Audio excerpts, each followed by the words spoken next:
Passons donc maintenant à la dernière partie de cette émission, l'objet du ciel profond à observer ce mois-ci.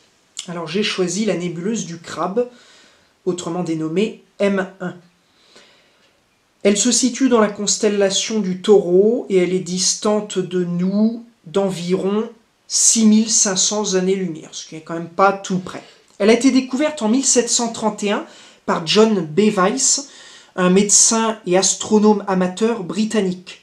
Mais elle a aussi été redécouverte indépendamment par Charles Messier en 1758 et répertoriée dans le catalogue qui porte son nom. Il faut savoir que cette nébuleuse est relativement récente à l'échelle du temps. En effet, une supernova à l'origine de M1 a été observée et notée par les Chinois en 1054, atteignant une magnitude apparente maximale au moins égale, si ce n'est supérieure à celle de Vénus. Et la supernova resta observable à l'œil nu pendant environ 2 ans après sa première observation. Cette supernova a causé l'apparition d'un pulsar qu'on appelle le pulsar du Crabe, qui lui a été découvert beaucoup plus tard, en 1968, par mise en évidence du caractère périodique de son rayonnement radio. Alors par contre, inutile de songer l'observer visuellement, puisque dans la plupart des instruments amateurs, puisqu'il a quand même une magnitude supérieure à 16. Alors, la nébuleuse du Crabe, elle, si on devait donner une description morphologique, elle a une forme elliptique, une structure filamentaire très forte.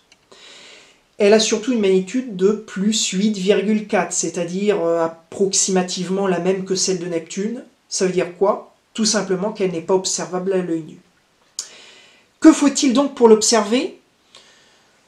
Une lunette de 60 à 80 mm d'ouverture peut déjà nous permettre de la repérer.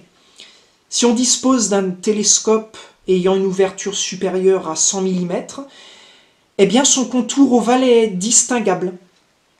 À partir d'un grossissement de 80 fois, le contraste est suffisant pour mettre en évidence une sorte de barre plus lumineuse, traversant par son petit axe la nébuleuse. Il s'agit du filament gazeux le plus épais parmi tous ceux qui s'échappent radialement de son centre.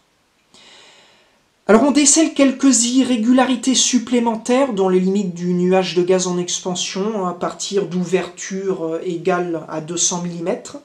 Si on dispose d'un télescope de 250 mm et plus, eh bien d'autres détails seront perceptibles.